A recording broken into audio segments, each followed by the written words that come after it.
Assalamualaikum warahmatullahi wabarakatuh. Bismillahirrahmanirrahim. Alhamdulillah nahmaduhu wa nasta'inu wa nastaghfir wa na'udzu billahi min syururi anfusina wa sayyiati a'malina. May yahdihillahu fala mudilla lahu wa may yudlil fala hadiya lahu. Asyhadu an la ilaha illallah wahdahu la syarika lahu wa asyhadu anna Muhammadan abduhu wa rasuluhu. Amma ba'd. Qala ta'ala fil karim, a'udzu billahi minasyaitonir rajim. Laqad kana lakum fi rasulillah uswatun hasanah liman kana yarjullah wal yawmil akhir wa zakara katsira. Shadaqal azim. Bapak Ibu pimpinan, pejabat dan mahasiswa dari Unisula yang saya hormati, saya banggakan, tentunya tidak lain yang harus kita ucapkan adalah rasa syukur, puja dan puji kehadirat Allah Subhanahu wa taala yang atas rahmat taufik dan hidayahnya kita masih memiliki nikmat iman, nikmat Islam, nikmat kesehatan dan nikmat kesempatan sehingga kita dapat berjumpa dalam forum baik offline maupun online tentang fikih kepemimpinan yang kepada saya dimintakan dalam konteks kepemimpinan di KPK. Tidak lupa salawat dan salam kepada junjungan kita besar Muhammad SAW, keluarga, sahabat, tabi'in, tabi'in sampai kepada kita sekalian. Mudah-mudahan kita memperoleh sifat beliau untuk berjumpa beliau di surga Jannatun Naim nanti insyaallah. Amin.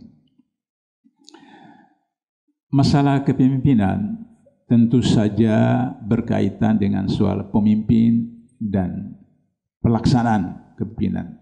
Sehingga ada faktor figur, faktor individu, faktor manusia, dan aplikasi dari pemimpin.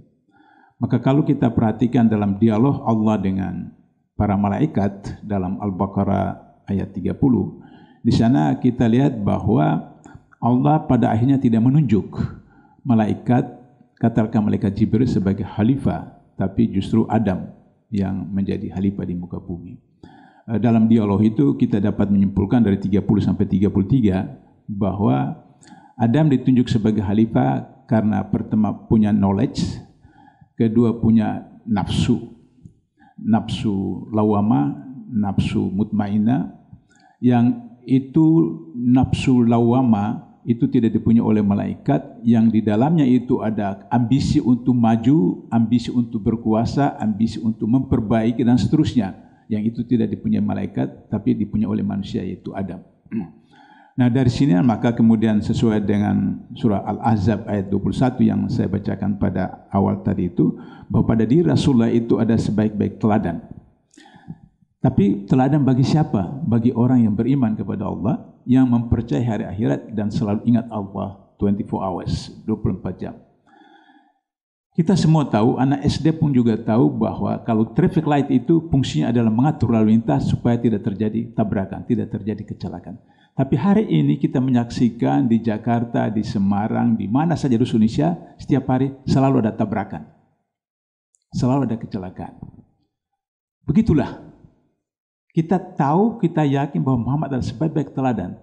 Tapi berapa banyak yang melanggar ketentuan. Jadi percaya tapi tidak ikuti, tidak melaksanakan. Nah oleh karena itu maka di dalam soal kepemimpinan Rasulullah, maka saya mencoba untuk menawarkan pertama, fungsi dari pemimpin itu beliau adalah komandan. Yang kedua adalah manajer. Yang ketiga adalah pelayan. Ini tiga fungsi pemimpin dan itu diterapkan oleh Rasulullah dan akan kita lihat nanti KPK itu juga kami usahakan terapkan ketika saya masih di sana. Sebagai komandan, maka dia berada di depan. Jamaahnya, makmumnya, rakyat itu mengikuti dia dan dia punya visi ke depan. 10 tahun, 25 tahun, dan seterusnya. Dia mau bawa kemana rakyatnya, dia mau bawa kemana jamaahnya, dia mau bawa kemana anggota. Sehingga, kalau misalnya Rektor Unisula sebagai komandan, dan kemudian menyeberang sungai di Semarang, maka beliau di depan, ada buaya, rektor yang pertama dimakan buaya. Kalau di Indonesia, Jokowi presiden, dia di depan, ada buaya, Jokowi dulu dimakan. Itu risiko sebagai komandan. Kalau nanti bagi harta, bagi kesejahteraan, baru pemimpin itu terakhir mendapat. Di dalam ghanimah, dalam sejarah peperangan Islam, selama 9 tahun di Madinah, 10 tahun, tapi perang itu baru pada tahun kedua Hijriah, yaitu perang Badar. Itu ada 27 kali perang. Selama 9 tahun, 27 kali perang. Maka kita bisa hitung rata-rata berapa bulan ada perang. Di mana sebagian perang itu dipimpin langsung oleh Rasulullah. Dan sebagian beliau memimpin dari belakang. Seperti itu.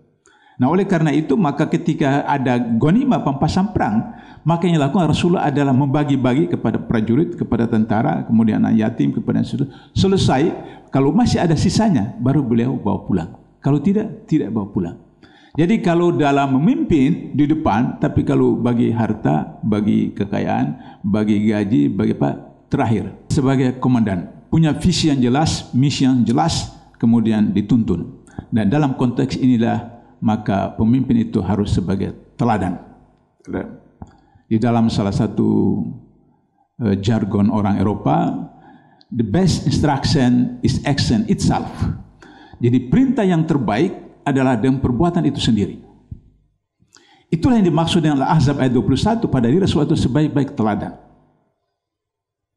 Jadi kalau misalnya bapak ibu di rumah waktu sholat maghrib apalagi, sinetronnya asik-asik, terus lagi nonton sinetron, kemudian azan di masjid atau musala dekat rumah.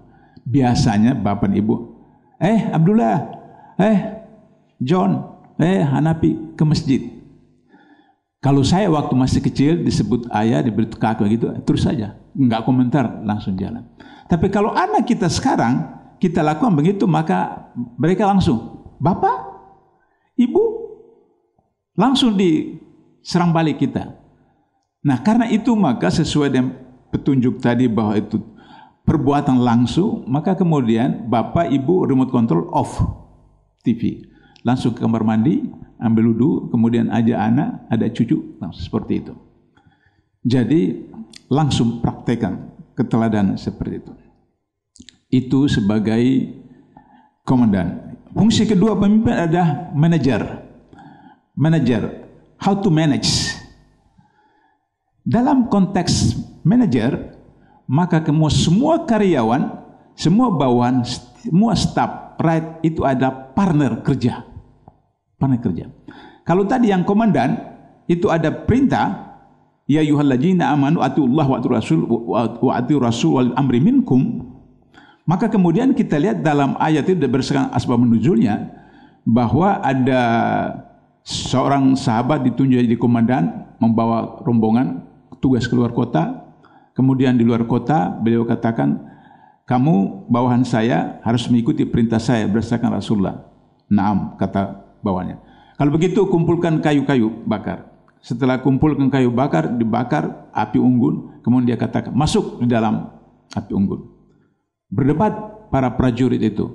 Kemudian ada yang mengatakan, kita tanya dulu Rasulullah, apakah bisa atau tidak. Mereka menghadap ke Rasulullah, kata Rasulullah, tidak ada ketaatan dalam kemaksiatan. Maka turun wahyu ini. Artinya bahwa pemimpin yang ditaati adalah pemimpin yang taat kepada Rasul. Otomatis Rasul kepada Allah. Jadi kalau misalnya pemimpin itu tidak taat Rasul, tidak taat kepada Rasul, tidak taat kepada Allah, otomatis kita tidak punya ketaatan kepada beliau. Nah, itulah komandan dalam konsep Islam. Dalam konteks itulah maka makmun mempunyai kewajiban untuk sami'na wa ta'na kepada pemimpin. Itu posisi pemimpin sebagai komandan. Tapi ketika sebagai manajer, semua itu adalah partner kerja, diskusi, wa amrum syura bainahum. Maka Rasulullah dalam teks sebagai manajer menghadapi perang Uhud itu melakukan fungsi syura.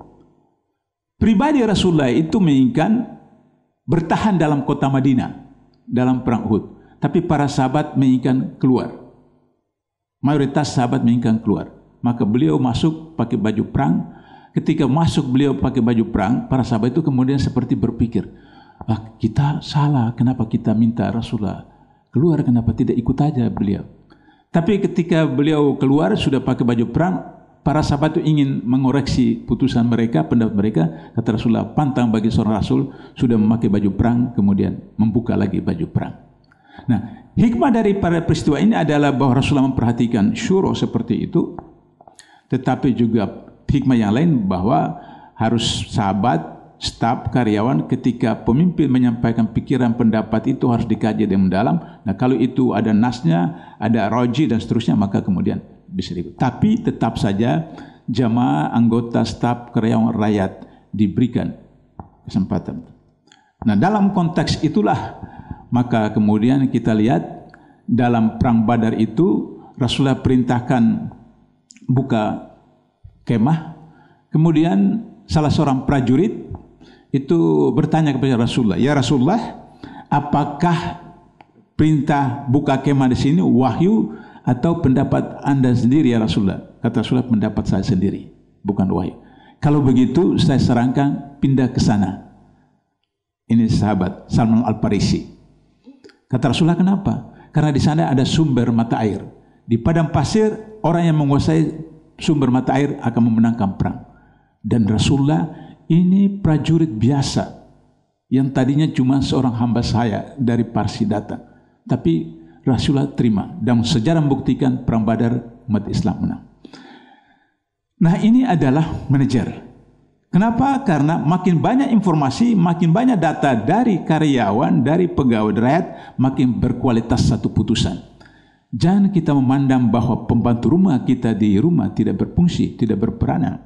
Justru pembantu rumah yang lebih tahu hal-hal kecil-kecil di dapur, di kamar mandi dan seterusnya. Sehingga ketika pendapat dia, kita harus dengar, kita harus perhatikan. Yang ketiga, pemimpin sebagai pelayan. Pemimpin sebagai pelayan. Sebagai pelayan, maka kita harus menjalankan tugas sebagai pelayan. Kenapa? Presiden itu digaji oleh rakyat. Menteri, gubernur, anggota DPR, DPRD, bupati, wali kota digaji oleh rakyat. Jadi yang majikan itu rakyat, bukan presiden, bukan menteri, bukan gubernur, bupati, wali kota. Yang majikan itu rakyat, karena rakyat yang bayar. Maka dalam kedudukan sebagai seorang pemimpin berfungsi sebagai pelayan harus melayani. Kita lihat sejarah Umar Ibn Khattab biasa melakukan kunjungan malam-malam sendirian. Tiba-tiba kemudian mendengar dialog antara seorang ibu dengan anaknya yang kemudian bicara tentang kemiskinan dan seterusnya. Maka kemudian beliau pulang ke Baitul Mal, pikul sendiri beras, daging dan seterusnya, bawa ke situ. Pembantunya, ajudannya minta membawa, tidak, ini tanggung jawab saya sebagai kepala negara, sebagai komandan, manajer dan sebagai pelayan. Kita perhatikan pemimpin kita ada waktu-waktu tertentu berfungsi sebagai pelayan. Misalnya dalam mobil, terus kemudian rakyat berdiri kiri kanan, kemudian uang dilempar dari jendela seperti itu. Ada seperti begitu. Ketika masyarakat datang ke istana, pergi ke gorong-gorong, periksa gorong-gorong seperti itu. Tapi itu pencitraan karena ada TV. Umar Ibn Khattab, Rasulullah tidak ada TV. Tidak ada media massa seperti itu. Nah, jadi pelayan itu karena kesadaran betul. Ini 3 fungsi pemimpin. Lantas kemudian kita bicara tentang bagaimana kualifikasi pemimpin. Untuk menjadi kualifikasi pemimpin, maka yang pertama harus mempunyai tauhid, vision, wawasan ketauhidan. Yang kedua, knowledge, vision, wawasan keilmuan. Yang ketiga, professionalism, vision, wawasan profesi. Yang keempat, the future vision, wawasan masa depan. Ini kualifikasi sebagai pemimpin. Baik menjadi komandan, menjadi manajer, maupun menjadi pelayan. Tauhid knowledge, tauhid vision itu dasar. Karena itu di dalam rukun Islam kita syahada. Asyhadu an la ilaha illallah. Aku bersaksi tidak ada Tuhan. Dalam syahadat pertama kita itu kita menolak semua Tuhan. Karena Tuhan itu bisa pangkat, bisa jabatan, bisa istri, bisa suami, bisa kekayaan dan seterusnya. Dan semua itu kita tolak. Illa Allah. Dia sendiri yang menamakan namanya dengan Allah. Allah bukan bahasa Arab. Allah bukan bahasa lain. Allah itu bahasa Quran. Jas bahasa Quran. Rabb itu bahasa Arab. Kholik bahasa Arab. Ilah bahasa Arab. Tapi Allah bukan bahasa Arab, bahasa Quran. Jadi oleh karena itu kita harus biasakan untuk tidak menyebutkan Tuhan, tapi kita biasa dengan nama Allah. Kita tolak kecuali Allah. Nah, bagaimana aplikasi kita sehari-hari dalam melaksanakan syahadat kepada Allah? Maka syahadat kedua, wa syahadu anna Muhammad Rasulullah. Tidak Islam kalau tidak syahadat kedua. Karena Yahudi Nasrani juga percaya kepada Allah, tapi mereka tidak beriman kepada Rasulullah Muhammad SAW.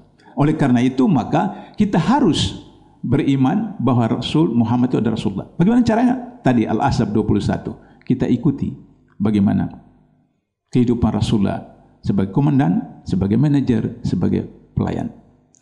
Itu adalah ketauhidan. Yang kedua adalah knowledge vision. Wahyu yang pertama diturunkan Allah SWT kepada Rasulullah melalui malaikat Jibril bukan kewajiban salat, bukan kewajiban saum, bukan kewajiban haji, bukan kewajiban zakat, tapi kewajiban belajar. A'udzubillahi minasyaitonir rajim. Bismillahirrahmanirrahim. Iqra bismi rabbikal ladzi khalaq, khalaqal insana min 'alaq. Iqra birrul akram alladzi 'allamal kalam, 'allamal insana ma lam ya'lam. 5 ayat ini perintah tentang belajar, tentang ilmu. Itulah kenapa Adam ditunjuk sebagai khalifah, bukan malaikat. Sehingga dengan begitu maka harus memiliki wawasan keilmuan yang komprehensif. Sehingga dengan begitu maka di dalam sistem kerucut sosial di bawah itu yang disebut dengan grassroots, kemudian menengah disebut dengan middle class, dan yang di atas itu elit. Yang dalam Ali Imran 190 disebut dengan ulul albab. Albab itu kalau kita potong kayu, gergaji, maka kita akan lihat yang paling luar itu putih. Kemudian kedua itu agak kuning cair. Yang ketiga agak kuning-kuning. Yang keempat coklat cair. Yang kelima coklat. Yang di dalamnya inti hub itu hitam. Itulah ulul albab. Itulah inti dari batang pohon. Teras seperti itu. Nah, inilah yang harus orang pemimpin seperti itu. Sehingga dalam stratifikasi sosial dia tertinggi di atas, dan dia harus memerintah, mengomando, memberikan petunjuk kepada semua di bawah. Karena itu dalam salah satu hadis 3 golongan yang doanya tidak tertolak, yaitu orang yang saum dengan ikhlas sampai iftar berbuka, orang yang dizalimi, dan pemimpin yang adil. Pemimpin yang adil. Untuk menjadi pemimpin yang adil harus memiliki persyaratan tadi itu, tauhidiyah, tapi ilmu pengetahuan yang bersifat menyeluruh, yang mampu mengendalikan. Baru yang ketiga, professionalism, vision. Wawasan profesi. Profesinya apa? Dokter, sarjana hukum, teknik, fikih, syurah, dan seterusnya. Harus seperti itu. Itulah sebabnya ketika Rasulullah mau mencari wali kota Syam, kemudian Abraham bin Auf, bukan Abraham bin Auf, yang sufi itu, Ustaz yang sufi, ya Allah, itu datang kepada Rasulullah, kata beliau, ya Rasulullah, apa tenaga saya tidak diperlukan? Kata Rasulullah, ini bukan bidang kamu, ini bidang pemerintahan. Padahal siapa yang meragukan tentang kewaraan dari sahabat ini? Bukan. Yang Allah Akbar, yang meninggalnya itu kain sarung tutup ke atas, tidak tertutup kaki, tutup ke bawah, kepala jatuh. Meninggalnya di luar kota Madinah.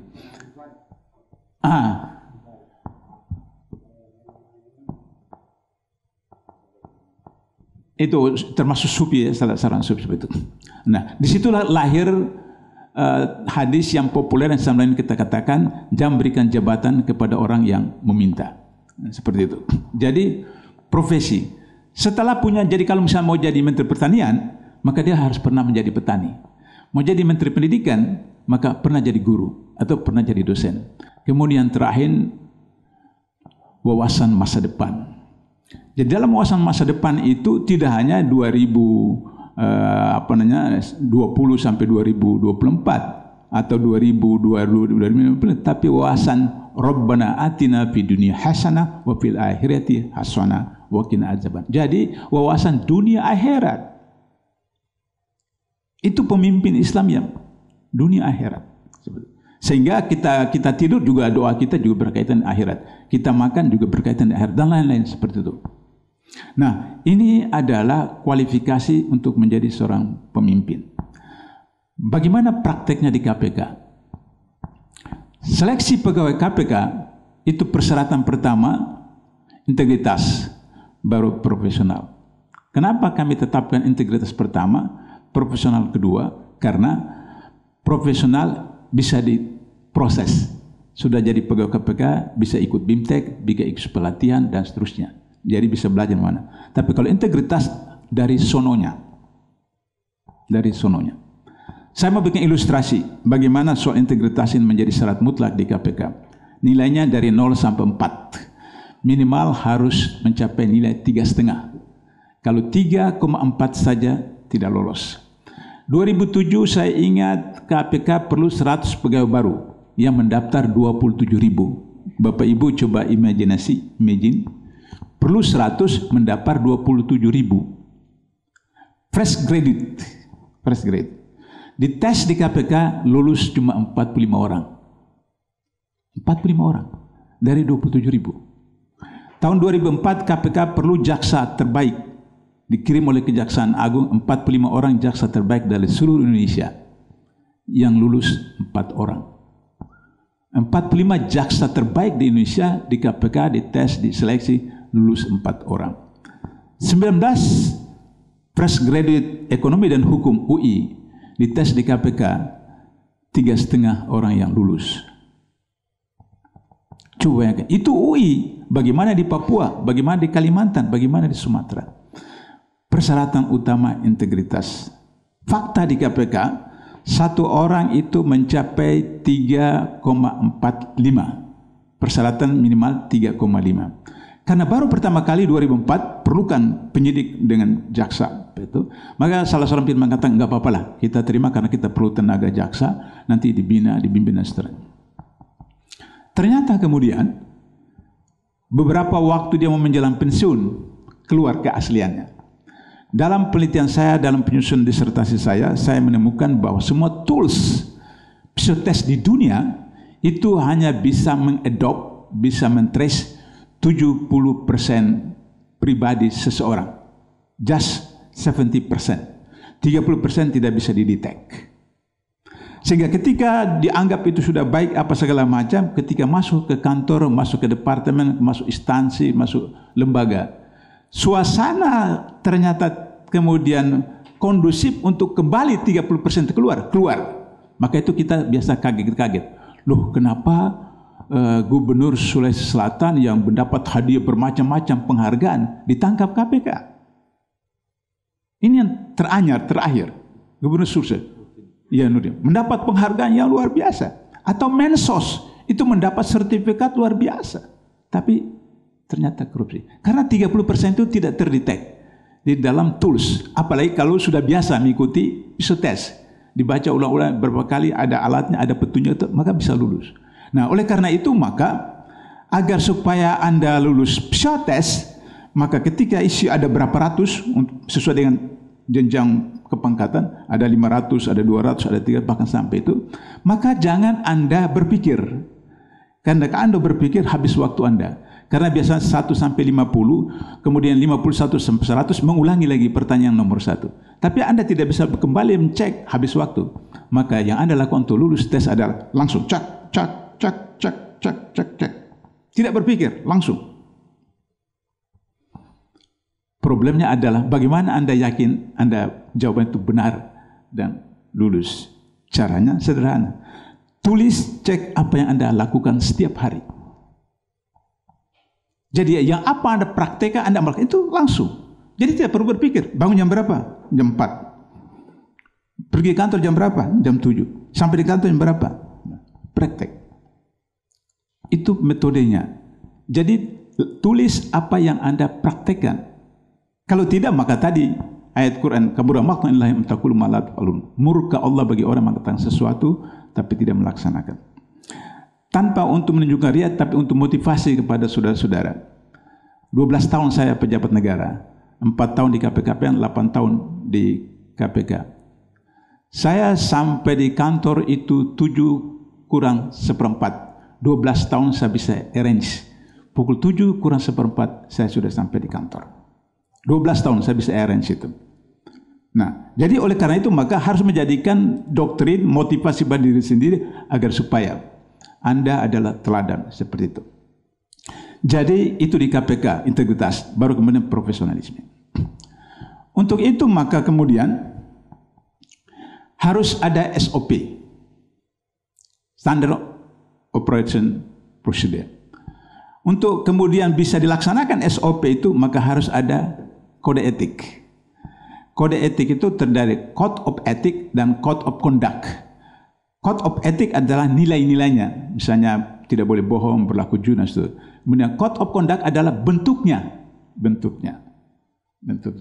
Bagaimana? Supaya kemudian ketika misalnya pejabat negara makan di restoran dengan para pengusaha, itu Code of Conduct melanggar, maka hukumannya apa? Seperti itu.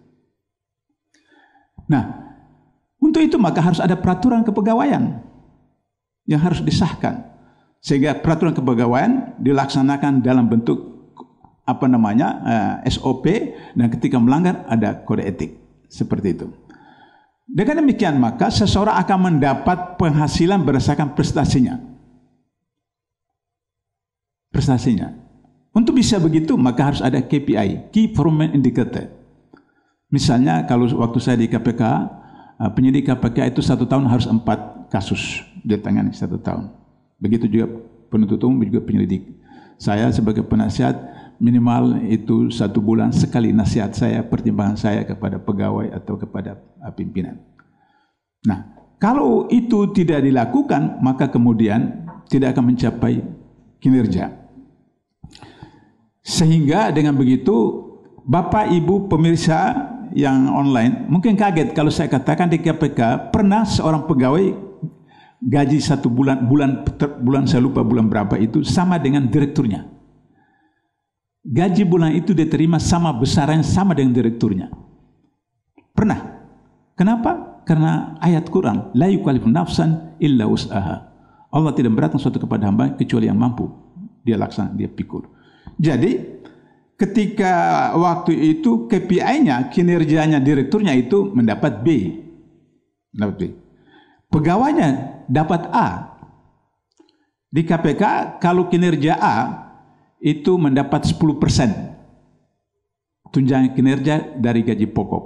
Kalau B 7%, kalau C 5%, kalau D 0. Dan ada yang D 0, yaitu melanggar kode etik dan seterusnya. Maka bisa saja pegawai itu dapat sama dengan bosnya. Nah, untuk itu bagi Bapak Ibu untuk bisa menciptakan motivasi, men-trigger, memicu pegawainya itu berprestasi, harus menggunakan KPI. Di Indonesia, di dunia, bahkan datang ke galaksi manapun, orang yang paling enak itu adalah PNS, ASN. Maaf kalau ada yang ASN, ada yang PNS. Karena masuk kantor jam berapa saja, tidak masuk kantor 1-2 hari, berbuat kerja atau tuh di kantor, habis bulan pasti terima gaji. Sesuai dengan pengangkatan 5 juta, pasti tidak berkurang. Di KPK tidak. Di KPK hanya 5 orang komisioner yang gajinya tidak berubah. Dari saya sampai ke bawah tidak tetap. Tidak tetap, karena bergantung dari kinerjanya. Nah, oleh karena itu maka untuk Bapak Ibu yang punya perusahaan atau apa, maka menggunakan pendekatan 3P untuk menentukan nominal gaji. 3P. Pertama, pay for person. Yang kedua, pay for position. Yang ketiga, pay for performance. Jadi pertama, dia diploma S1, S2 atau S3. Itu variabel pertama untuk menentukan nominal gaji. Yang kedua, posisi dia, jabatannya. Direktur, kepala bagian, manajer atau pegawai biasa. Dan yang ketiga adalah kinerjanya. 3 itu ditetapkan baru nominalnya. Katakan nominalnya 10 juta. Maka dalam disertasi saya sarankan 10 juta itu tidak dibayar cash 10 juta. Dibayar 5 juta saja cash. Terus 5 juta itu kemana?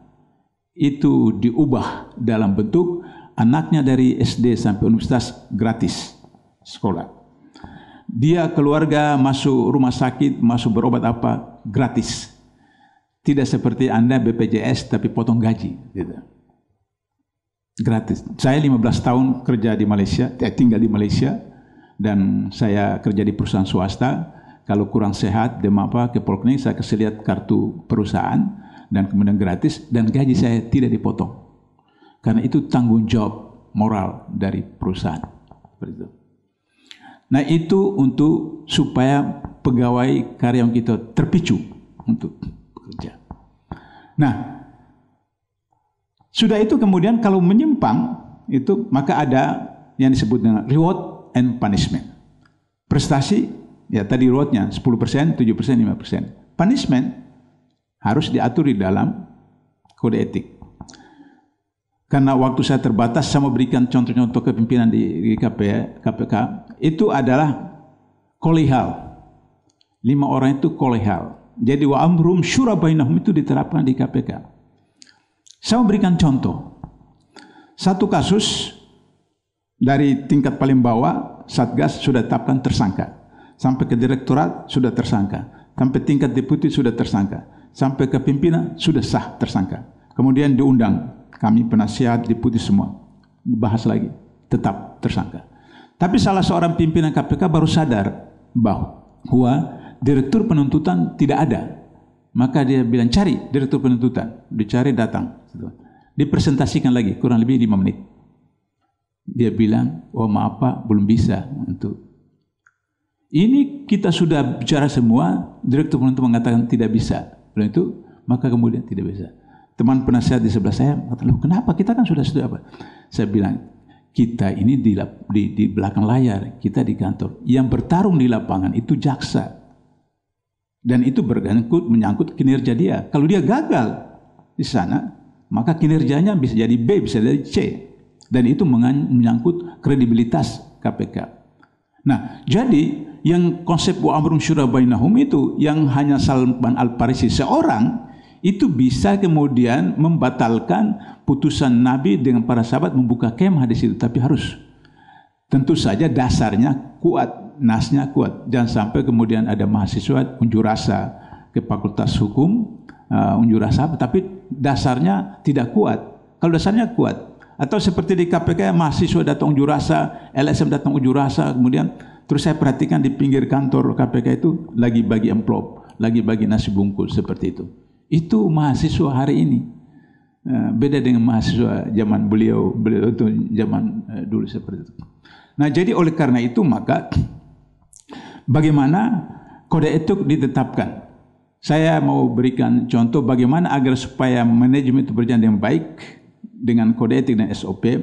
Pegawai KPK masuk jam 8, pulang jam 5. Jam 8, jam 5. Kalau dia datang jam 8 lewat 5 menit, maka dia harus pulang paling cepat jam 5 lewat 5 menit.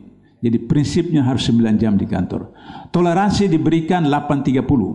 Kalau dia datang 8.31, maka selain dia harus pulang pukul 5.31, tunjangan transportnya bulan berikut langsung dipotong 50%. 50% dipotong.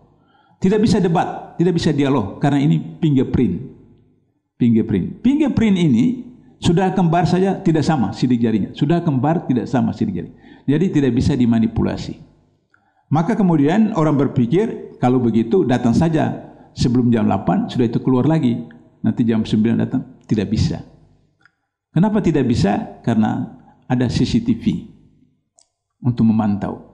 Atau misalnya bisa menghindari CCTV, tapi kemudian ada yang namanya time sheet. Mungkin pimpinan yayasan bisa mempertimbangkan ini. Time sheet itu adalah melapor apa yang dikerjakan 8 jam di kantor, 9 jam, tapi jam 12 sampai jam 1 tidak dihitung. Karena istirahat, maka dihitung 8 jam melaporkan apa yang dilaporkan. Maka kemudian katakanlah saya masih aktif di KPK, saya kembali besok di kantor, kemudian saya isi memberikan ceramah umum di Universitas Islam Sultan Agung. Maka kemudian kirim melalui online ke ketua KPK. Beliau baca, loh dalam KPI Pak Abdullah enggak ada ceramah di universitas di Semarang. Langsung di-reject. Karena setiap orang ada KPI-nya. Jadi yang dilaporkan itu sesuai dengan KPI-nya, sesuai yang sudah ditetapkan seperti itu. Maka di-reject. Nah, agar supaya kemudian tidak reject harus ikut KPI. Kalau dia tidak laporkan, maka tunjangan transportnya tidak dibayar. Tidak dibayar. Nah, karena itu maka saya dulu protes ketika salah satu pimpinan KPK dikriminalisasi, mau diangkat PLT, saya katakan KPK tidak perlu PLT.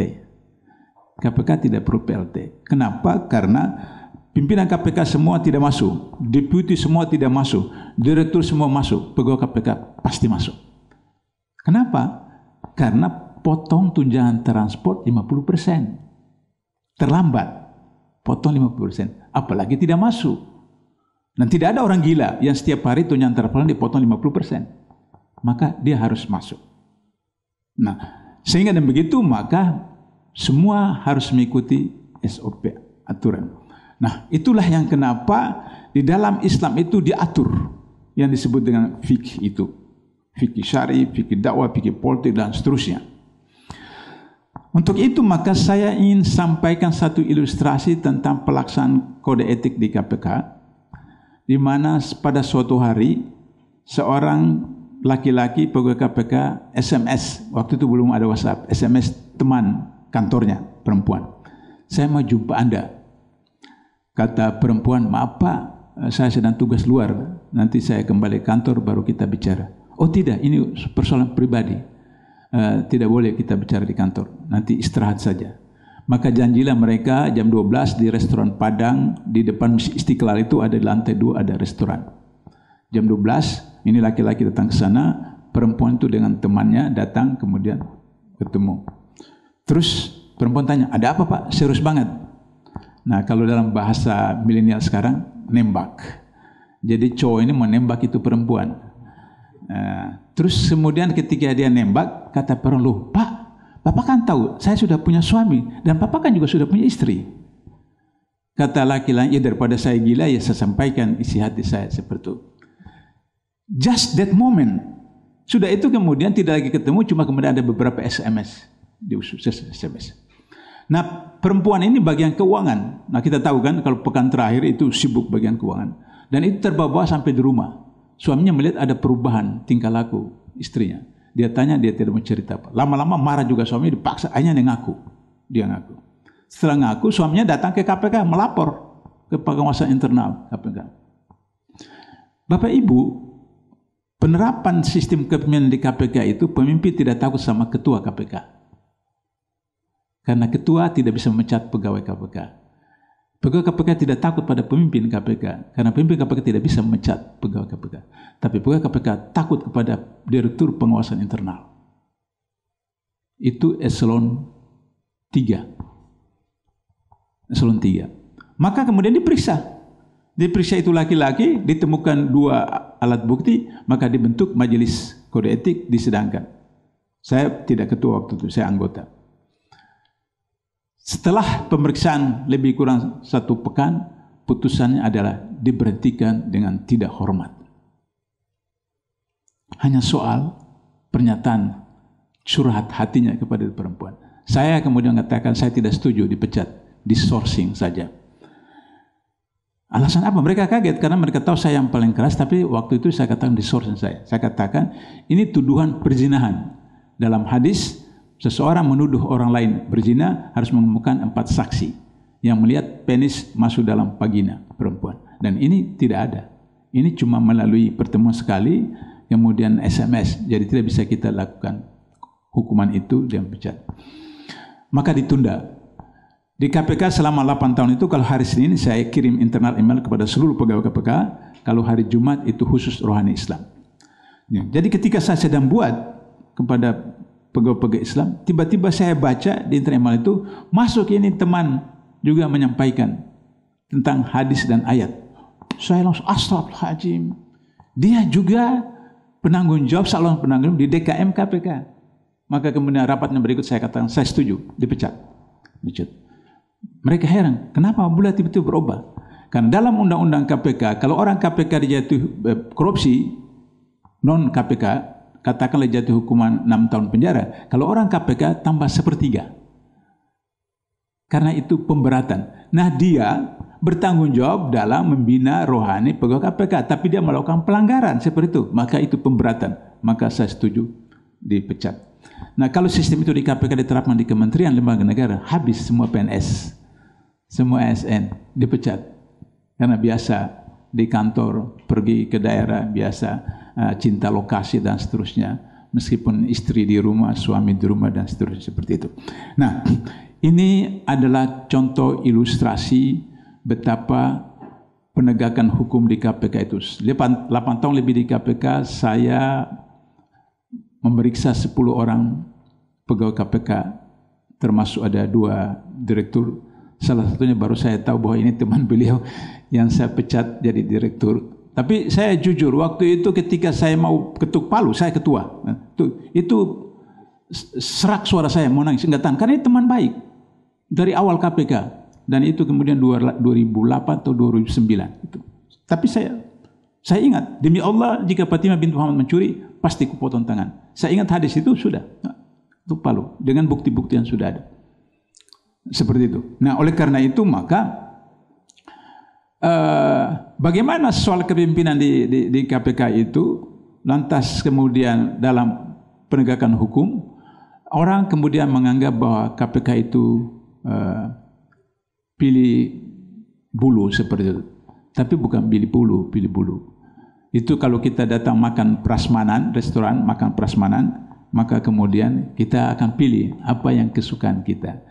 Nah, di KPK itu bukan pilih bulu, tetapi bagaimana prioritas, yaitu mana yang paling memungkinkan untuk cepat diproses, cepat proses.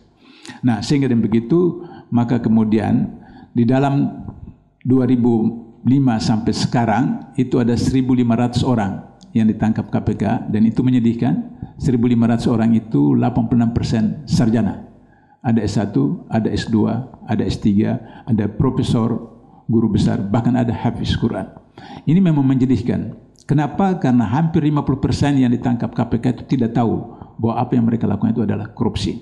Nah, kenapa? Karena sebagian besar umat itu malas baca undang-undang. Mereka tidak baca undang-undang. Ada pejabat, ada yang pejabat yang mengatakan anak buahnya ketika ditangkap, anak bilang, kan tidak terima uang itu.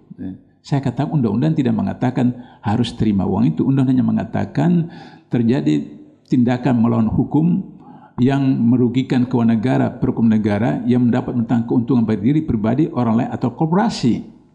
Jadi tidak terima, tapi terjadi kerugian keuangan negara, orang lain terima atau korporasi. Sudah selesai, itu sudah kena pasal itu. Jadi saya biasa bercanda di BIMTEK, DPRD, instansi apa, daripada Anda di penjara begitu saja, ambil itu uang supaya nanti kalau ketika di penjara imbas begitu, imbas. Tapi di akhirat itu asfalas safilin, kerak paling bawah dari neraka. Jadi tinggal pilih apa, neraka di dunia atau neraka akhirat atau neraka dua-dua seperti itu. Nah, 5 tahun terakhir terjadi perubahan KPK. Saya sebagai mantan penasihat KPK 8 tahun juga malu juga kondisi KPK sekarang. Karena sudah diobok-obok, sehingga demikian maka akhirnya ketika jilid yang lalu itu IPK Indeks Persepsi Korupsi Indonesia itu adalah 4.0 dari 1,9. Ketika KPK baru didirikan 2004 itu IPK kita 1,9. Sekarang tahun lalu itu 4,0. Sekarang itu pimpinan yang sekarang itu turun menjadi 3,9. Kenapa? Karena KPK sudah diintervensi dengan mengamandemen undang-undang KPK itu sehingga akhirnya kemudian sekarang KPK hilang. Ketika 2019 diajukan undang-undang KPK di LC, saya katakan undang-undang KPK yang baru ini bukan melemahkan KPK, tapi mensakratul mautkan KPK. Kenapa? Kalau melemahkan, orang sakit berobat, minum herba, minum vitamin, sembuh kuat lagi. Tapi kalau mensakratul mautkan, tunggu saja waktunya. Yaitu antara lain KPK bisa menerbitkan SP3 Yang dulu tidak boleh. Kenapa tidak boleh SP3? Karena korupsi itu kejahatan luar biasa, sehingga harus super hati-hati. Super hati-hati. Sehingga saya katakan kepada teman-teman di KPK itu, ketika Anda tetap menjadi tersangka, Anda harus yakin 99% di pengadilan dijatuhi hukuman. Ada wartawan tanya sama saya, 1% kenapa Pak? Saya bilang 1% itu hak prerogatif Allah SWT. Bisa saja di pengadilan Allah membolak-balikkan hati manusia, tapi pengalaman selama ini tidak pernah lolos di pengadilan seperti itu. Nah, oleh karena itu, di mana saja di keluarga, di mana saja organisasi, di mana saja perguruan tinggi, ketika kepemimpinan Rasulullah itu tidak diterapkan, jangan harap bisa bertahan. Saya mantan ketua STIE, mantan direktur pasca sarjana, itu saya terapkan betul di situ. Sehingga ada tes seleksi pegawai mahasiswa baru pasca sarjana, ada seseorang yang ikut seleksi. Ditakdirkan kalau pegawai-pegawai saya itu saya doktrin sedemikian rupa dengan pola Rasulullah, dia curiga kepada mahasiswa yang sedang itu. Kemudian dia selidiki, rupanya akhirnya mahasiswa itu ngaku bahwa dia adalah joki. Dia joki. Alasannya apa? Atasannya itu lagi tugas semacam, sehingga dia ganti. Maka kemudian saya beritahu kepada staf saya, selama saya dari tur pasca sarjana sampai mati, dia tidak boleh jadi mahasiswa di sini. Dan seperti itu. Nah, itu terjadi oleh karena itu. Maka kepemimpinan Rasulullah malam-malam sampai jam 7, jam 8 di kampus datang bimbingan tesis, ada juga bimbingan skripsi. Kemudian bawa bungkusan waktu pulang. Saya bilang, ini apa ini? Buat Bapak. Apa ini? Ya, oleh-oleh buat Bapak. Anda mau lulus atau tidak? Ya, mau lulus Pak. Bawa. Begitu. Dan alhamdulillah kemudian para dosen, para mahasiswa sudah tidak bisa lagi main-main. Saya berharap bahwa karena ini Universitas Islam membawa nama besar Sultan Agung, mudah-mudahan itu bisa juga. Karena bangsa ini bisa selesai, bangsa ini bisa makmur, bangsa bisa adil. Salah satunya adalah memberantas korupsi. Korupsi dalam korupsi uang, korupsi kebijakan, korupsi politik, korupsi hukum, dan semua korupsi. Maka kemudian insya Allah itu bisa selesai. Maka soal kepemimpinan Rasulullah diterapkan di keluarga, diterapkan organisasi, diterapkan di pemerintah, insya Allah.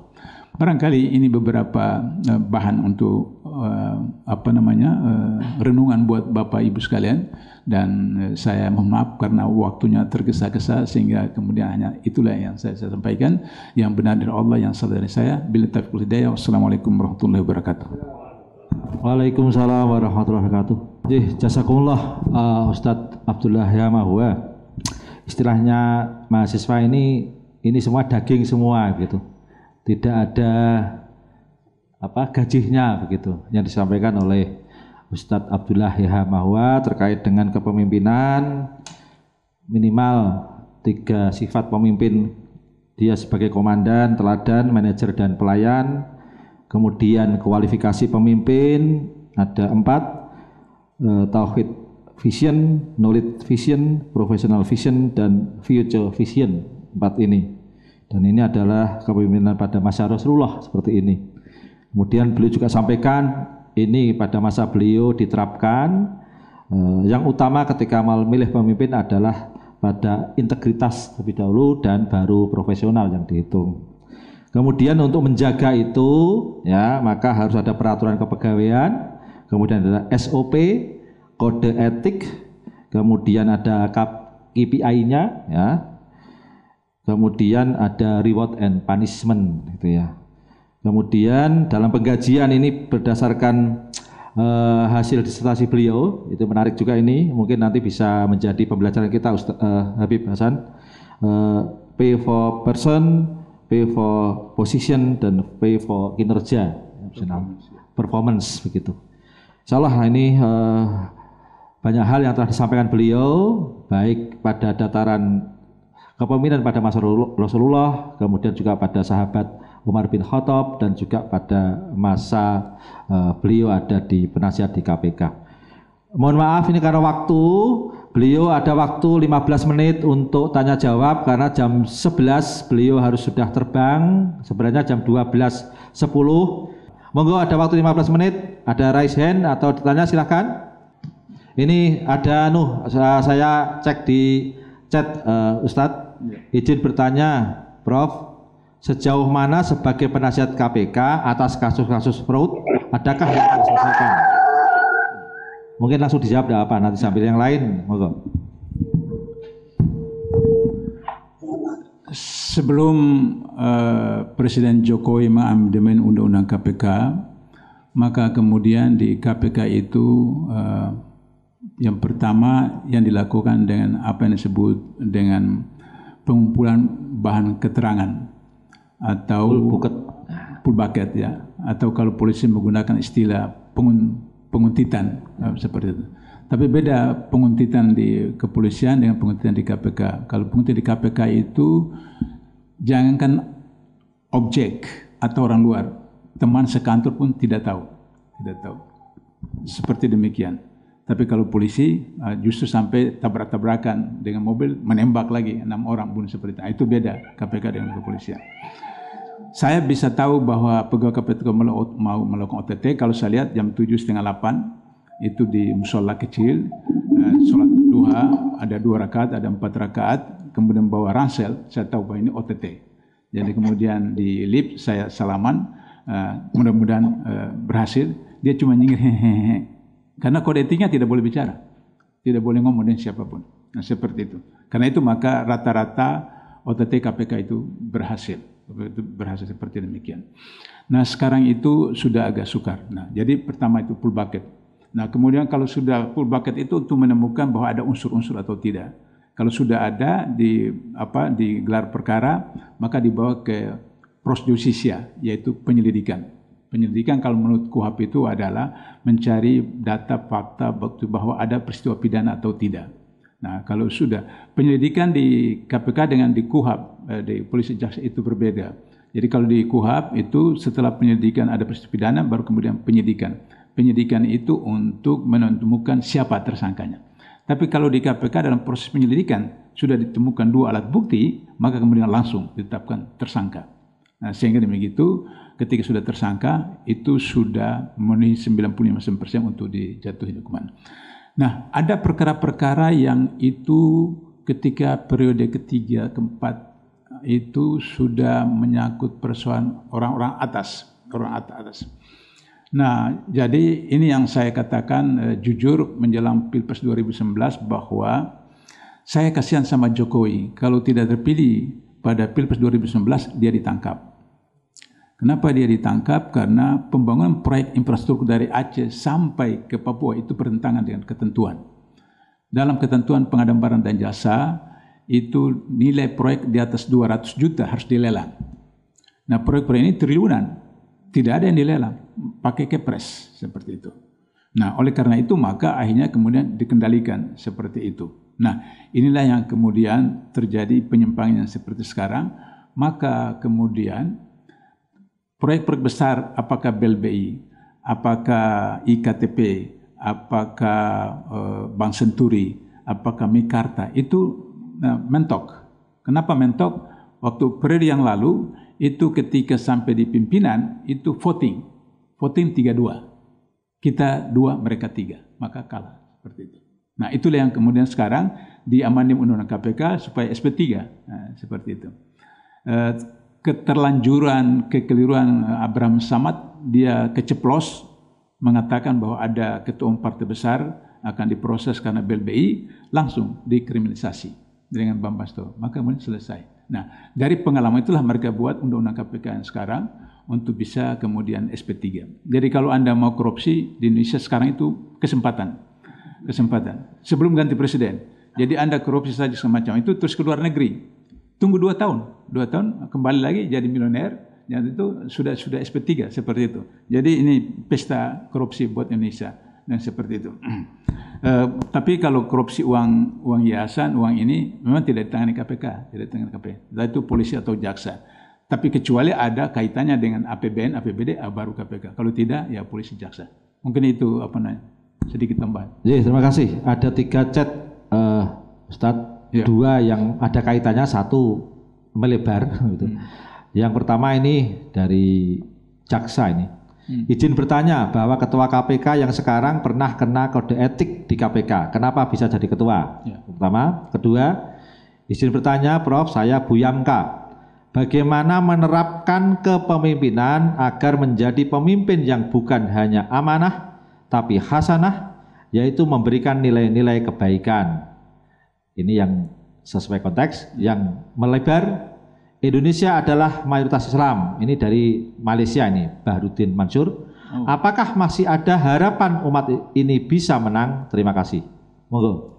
Ini Ustadz Bahrudin Mansur, ini saya tahu di Sarawak itu. Orang Dewan Dakwah. Yang pertama tadi terkait kena kode etik.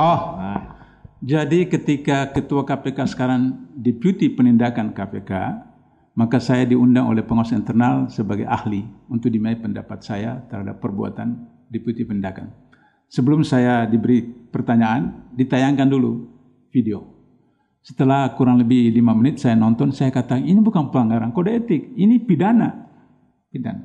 Karena dalam Undang-Undang KPK disebutkan bahwa pegawai KPK, pimpinan KPK, pejabat KPK tidak boleh bertemu dengan tersangka, dengan saksi, dengan keluarga, calon tersangka, calon tersaksi. Ini beliau sampai berangkulan dengan seorang gubernur yang sedang di dalam proses oleh KPK. Maka kemudian diproseslah sampai ke majelis kode etik dan dijatuhi hukuman. Sebelum dieksekusi oleh pimpinan, karena eksekutornya pimpinan, majelis kode etik cuma memutuskan, tapi eksekutornya ada pimpinan, maka ditarik oleh instansinya. Kemudian diangkat jadi Kapolda di Sumatera Selatan. Jadi ketika dia ikut seleksi itu sebagai Kapolda Sumatera Selatan.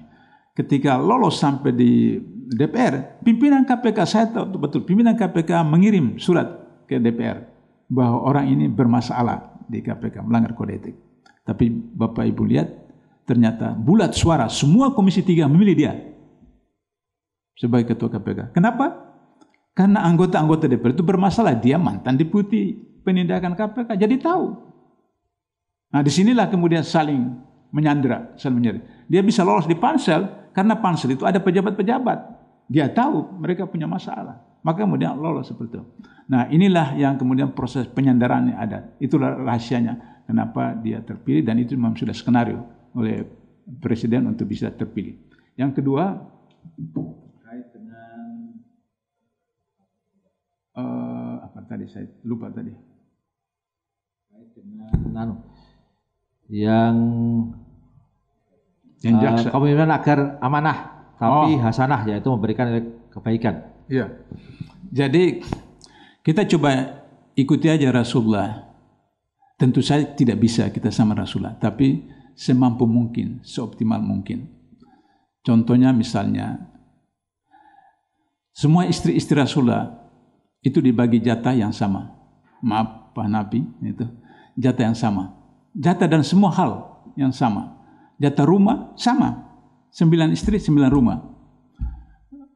Kemudian kalau 9 mercy, ya 9 mercy. Tapi waktu itu tidak ada mercy, ya paling onta atau segala macam. Giliran sama. Tapi karena ada misalnya seorang istri Nabi yang janda sudah tua, dia katakan saya sudah tua, ya hak saya kasih kepada Aisyah saja yang masih muda seperti itu. Tapi prinsipnya sama. Dalam segala hari, pelayanan dan seterusnya. Material maupun batin. Kemudian dengan anak-anaknya, cucu-cucunya dalam sholat berjamaah, waktu bangun dari sujud lama sekali. Sehingga kemudian selesai salam, para sahabat tanya, ya Rasulullah ada perubahan SOP sholat berjamaah? Oh tidak. Tadi cucu saya naik di atas punggung saya. Saya tidak mau ganggu dia sehingga saya tunggu sampai cucu saya itu turun dari punggung baru seperti itu. Bagaimana menyayangi? Seperti itu. Bapak dan ibu di rumah, yaitu kalau ikut Rasulullah, itu Rasulullah begitu sibuknya itu berkejar-kejaran dengan Aisyah dalam rumah. Berkejar-kejaran dengan Aisyah. Itu Rasulullah. Bagaimana tuh? Di tempat tidur, ya ikut Rasulullah. Tidak langsung seperti Mike Tyson langsung serang, tapi lempar-lempar guling, lempar-lempar bata dan sebagainya. Kenapa? Karena Rasulullah tahu perempuan itu pasif, perempuan itu lambat prosesnya, sedangkan kita laki-laki, kami laki-laki itu cepat. Maka kemudian itu ada proses agar supaya sama-sama mencapai kepuasan batin. Nah, dengan tetangga kata Rasulullah kepada Aisyah, masak gulai, banyakkan kuahnya kemudian bagi kepada tetangga. Selesai Aisyah melapor, sudah dibagi. Kata Rasulullah, tangga kanan sudah, tangga kiri sudah, belakang sudah, depan sudah. Kecuali ada satu rumah ya Rasulullah yang saya tidak berikan. Siapa? Rumah Yahudi. Bagi, berikan. Itu perintah Rasulullah. Tetangganya itu Yahudi kayak Nasrani kayak Hindu, Buddha kayak koruptor kayak apa sama aja harus dikasih.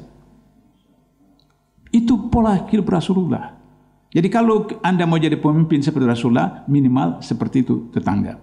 Nah, kalau misalnya ada pohon kita datang dahannya ke seberang, kiri atau kanan, pohon jambu, pohon mangga, apa segala macam, maka buahnya itu tidak boleh kita ambil. Harus milik tetangga kiri kanan itu, karena daunnya dia yang bersihkan.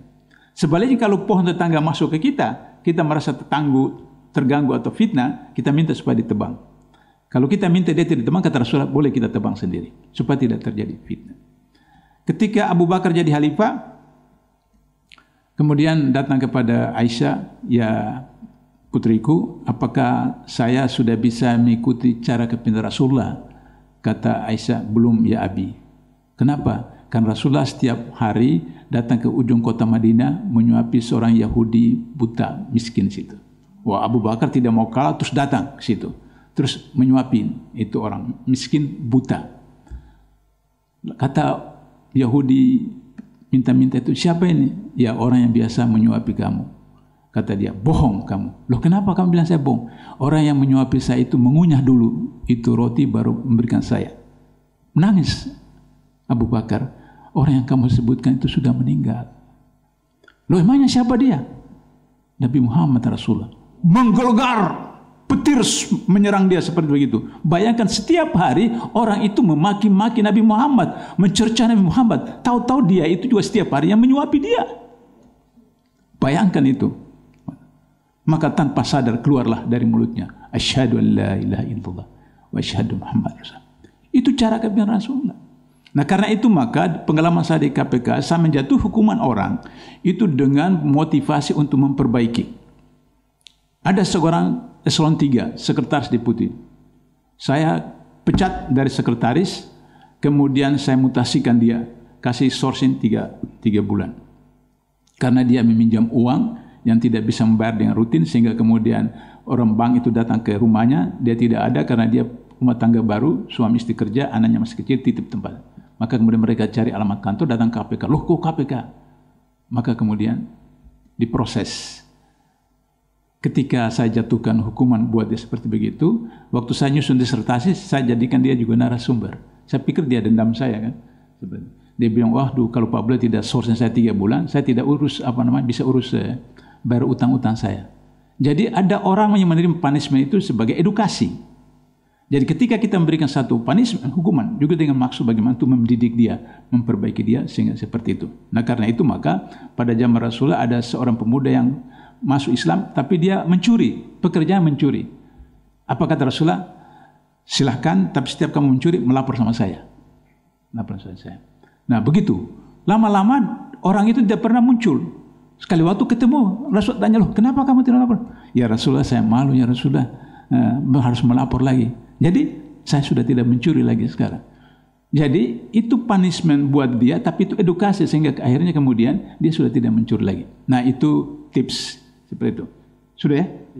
Terima kasih. Alhamdulillah ini ada hampir 550 yang bergabung Ustaz dalam grup Zoom ini. Sebenarnya demikian dari kami. Clue terakhir tadi adalah kalaupun kita memberikan punishment itu dalam kerangka edukasi. Sehingga yang menerima pun juga sebagai sesuatu yang dalam tanda petik membahagiakan juga. Karena demikian kami mohon Ustadz untuk berdoa. Kita punya jangan. A'udzubillahi minasyaitonir rajim. Allahumma ighfir lil mu'minina wal mu'minat wal muslimin wal muslimat al ahmin wal amwat innaka samiun karim mujibud da'wat. Rabbana zalamna anfusana wa illam taghfir lana wa tarhamna lanakunanna minal khasirin. Rabbana la tuzigh qulubana ba'da idh hadaytana wa hab lana min ladunka rahmah innaka antal wahhab. Rabbana afrigh lana sabran wa sabbit aqdamana wansurna 'alal qawmil kafirin. Rabbana la tu'akhidhna in nasina aw akhtana. Rabbana wa la tahmil 'alaina isran kama hamaltahu 'alal ladzina min qablina. Rabbana wa la tuhammilna ma la taqata lana bihi wa'fu anna waghfirna warhamna anta maulana fansurna 'alal qaumil kafirin fansurna 'alal qaumil kafirin fansurna 'alal qaumil kafirin rabbana taqabbal minna innaka antas samiul alim rabbana atina fid dunya hasanah wa fil akhirati hasanah wa qina adzabannar subhanaka rabbil izzati amma yasifun wa salamun alal mursalin walhamdulillahi rabbil alamin.